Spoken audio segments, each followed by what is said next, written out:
When Paul was a prisoner in Rome, people brought him news about how believers in churches all over the world were doing. Paul had visited many of these churches, and he wrote letters to encourage the Christians in each church. Paul wrote a letter to the church in Colossae. The Colossian believers knew the gospel, but false teachers had been telling them lies. This confused them. Some were saying there was a secret gospel only they knew about. Paul wrote to remind them of the truth about Jesus. This is what Paul wrote. Jesus shows us what God is like. The Son of God existed before God created anything. He created everything. Everything in heaven and on earth, everything you see and don't see.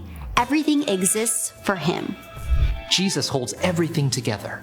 The church, all the believers in the world, are the body, and he is the head.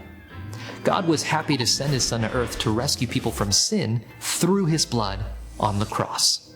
Paul reminded the believers that their sin had separated them from God. They were his enemies. But now they had salvation and forgiveness through faith in Jesus.